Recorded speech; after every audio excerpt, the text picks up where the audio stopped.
দেখছেন guys, auto মামারে মানে Tesla মামারে কি করে। এখানে যদি একটা নৌকার ভ্রমণ করা যেত, আর যদি পাশে প্রিয় মানুষ বা আর্জেন্টিনা সাপোর্টার নাকি ব্রাজিল সাপোর্টার সবাই কমেন্ট করেন। আসসালামু আলাইকুম গাইস, সবাই কেমন আছেন? আশা করি সবাই ভালো আছেন। তো অনেকদিন পর মোটো ব্লগে ব্যাক করলাম। তো ভাবতেছি কোথাও যাই, বাসায় বসে বসে ভালো লাগতেছিল না, তো বের হয়ে বললাম। গাইস ভাবতেছি এই যে গোলাপগ্রাম আছে না, গোলাপগ্রামের সাইড দিয়ে যে ঢুকে বনগ্রাম, ওই দিকে যাই। ওইদিকে রোডটা আমার কাছে খুবই ভালো লাগে, একটা গ্রামীণ পরিবেশ তো সুন্দর। আর ওদিকে ওই যে অনেকদিন আগে ভিডিও বানাইছিলাম, আপনারা মনে হয় ভুলেই গেছেন, যে বনগ্রাম একটা রোড নিয়ে ভিডিও বানাইছিলাম, যে সবার মধ্যে এত সুন্দর রোড, গ্রামীণ পরিবেশ। তো ওদিকে যাচ্ছি। আর আজকে আমি একলাই বের হয়েছি, কারণ ভাই বেড়াদার কেউ নাই এলাকায়, এক একজন এক এক কাজে গেছে। তো আমি একা একা বাসায় ভালো লাগতেছিল না, তো ভাবলাম বের হয়ে যাই। আর বাইক নিয়ে বের হলে, তো যাদের বাইক আছে তারা বুঝবেন যে একা থাকলেও বাইক নিয়ে বের হলে আর একা মনে হয় না। যেমন এই যে আমার ভালো লাগতেছিল না, বের হয়ে গেছি। বাইক না থাকলে এই জিনিসটা মনে করেন আপনার বাসায় বসে বসে একলে বোরিং বোরিং লাগবে বা খারাপ লাগা কাজ করে। এই যে জ্যামে পড়ে গেছি গাইস, সামনে পুলিশ কাকু, কিন্তু এখানে কোনো মামলা যায় না, সমস্যা নেই। মানে এই জায়গাটা প্রচুর জ্যাম থাকে। এই জায়গায় যে অটো মামারা মানে এমন ভাবে রাখে, এই টেসলা মামারা মানে পুরো রাস্তা তারা দখল করে নেয়। এইসব কারণে এই রোডটা একদম মানে জ্যাম লেগে থাকে অল টাইম। আপনি যেখানে দেখবেন যে জ্যাম, সব দেখবেন এই অটো মামাদের জন্য, মানে এই টেসলা মামাদের জন্য। কিছু করার নাই, এটা বাংলাদেশ। মানে আমরা ব্যাড ট্যাক্স দিয়ে বাইক চালাই, আমাদের মনে করেন সার্জেন ধরে মামলা দেয়, অমুক দেয় তমুক দেয়। আর ওরা অবৈধ গাড়ি, ওদের মামলাও যায় না, ওরা হাইওয়েতেও চলে। মাঝে মধ্যে আমরা খেয়াল করবেন যে হাইওয়েতে প্রচুর চলে, কিন্তু যেমন এই যে আমাদের সাভার হাইওয়েতে, মানে এটা কর মতো না ভাই। হাইওয়ের মধ্যে অটো, এটা কিছু হয়?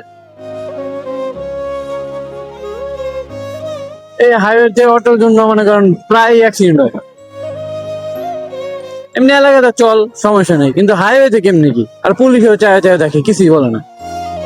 আর এই যে কয়েকদিন আগে মানে ধমকা নিয়ে যে একটা ভিডিও বানাইলাম না, তো ওই রোডটার এই যে সামনেই আপনাদের দেখিয়ে দেবো, সমস্যা নেই। এই যে গাইস, এই যে এই সাইডটা দেখতে পাচ্ছেন না, ওই যে নীল বাইকটা দাঁড়িয়ে আছে, তো এটা হলো ভমকা যাওয়ার রোড। দেখছেন গাইস, অটো মামারে মানে টেসলা মামারে কি করে। এদের কারণে বাইক অ্যাক্সিডেন্ট অনেক হয়, এখন কিছু বলার নাই। হাতের বামে হলো সাদুল্লাপুর নদীর পার, আর ডাইনে হলো গোলাপগ্রাম। আমরা গোলাপগ্রামের ওদিকে যাবো। বিয়া বাড়ি এনেও একটা, সব জায়গায় বিয়া। ফ্রি থেকে যাওয়া খেয়া হন নাকি? এমনিও দুপুর টাইম গেলে যাওয়া যায়, পুরো যাওয়া চলতে আছে। না খাইস পরে আবার দইটা পিটানো দিব নি, সমস্যা নেই, যাওয়া যাবো না। আর ওই যে সামনে গোলাপগ্রাম, দেখে তো চিনে গেছেন আপনারা।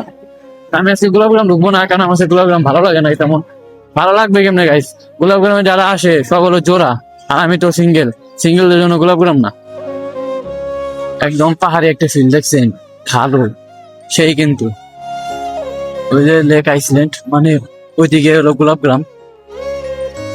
আমার এই যে এইটুকু রোডটা একটু মানে পাহাড়ি ফিল আসে, আমার কাছে পাহাড়ি একটা মজাই লাগে। এই মোড়টা আমি যে ভিডিও করছিলাম কিছুদিন আগে, রোডটা আমার কাছে খুবই ভালো লাগছে, আপনাদের তো দেখিয়েছিলাম। এই যে ব্রিজটার কথা বলতেছিলাম, যে ব্রিজটা এখানে মনে করেন বিকাল হলে এই এলাকার পোলাপান্না বসে থাকে, আড্ডা দেয়, তাহলে আপনারা আসতে পারেন, জায়গাটা সুন্দর আছে। আর এই যে পরিবেশটার কথা বলতেছিলাম, আমি এই রোডটা কেন মানে ভালো লাগে বুঝতে তো পারতেছি না, যে প্রাকৃতিক একটা পরিবেশ।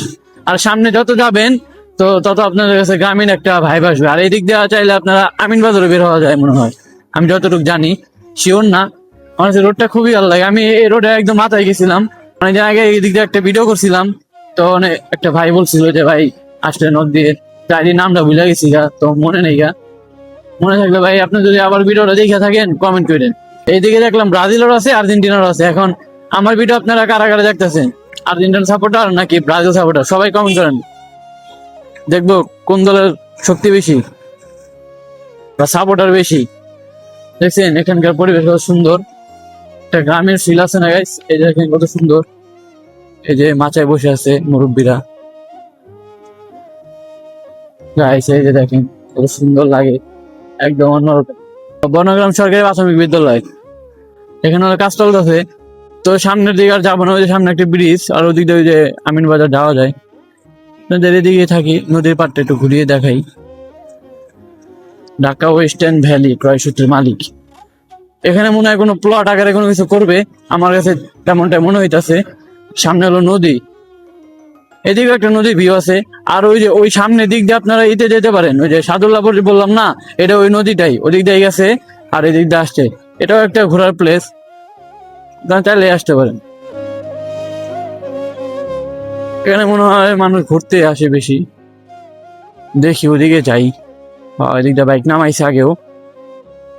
বালির মধ্যে চালাইতে আমার কাছে মজাই লাগে, মানে স্লিপ খাই কিন্তু সমস্যা, ওইটা একটু সমস্যা, কিন্তু এমনি আমার কাছে চালাইতে ভালোই লাগে। যদি আপনাদের বালির মধ্যে গাড়ি আটকে যায় তাহলে তো আপনি মারা। আর যদি না একদম নর্মালি স্মুথলি যাইতে থাকেন, এই যে এমনি করে আমার মতো, তাহলে আপনার কাছে ভালোই লাগবে। আর আমার কাছে বালির মধ্যে চালাইতে ভালোই লাগে। গাইস, নদীর ভিউটা কিন্তু আসলে অনেক সুন্দর, এই দেখেন সৌন্দর্য দেখেন। আর এই জায়গাটা দেখে মনে হচ্ছে চর জাগছে, কিন্তু এখানে বালি ফেলানো হয়েছে দেখে বোঝা যাচ্ছে। আর ওই যে দেখেন চারপাশে গেলে সবুজ, আমার কাছে ভালো লাগতেছে নদীর ভিউটা। সাদুল্লাপুরের নদীর ভিউ আরো সুন্দর, কিন্তু এটাও খারাপ না, এটা আরো ভালোই লাগতেছে। আর এখানে মনে হয় বেশি পানি নাই, আর নৌকার ভ্রমণ মনে হয় করা যায়, কিন্তু নৌকা তো দেখতে পারতেছি না। এমনি ওই যে ওদিকে নৌকা চালাইতেছে, ওই যে দেখেন। গাইস, আজকে কিন্তু গরম, কিন্তু নদীর পাশে এসে আমার খুবই ভালো লাগতেছে, কারণ নদীর পাশে আসলে একটা সুন্দর বাতাস ফিল করা যায়। বাতাসটা আসলে অনেক ভালো লাগতেছে।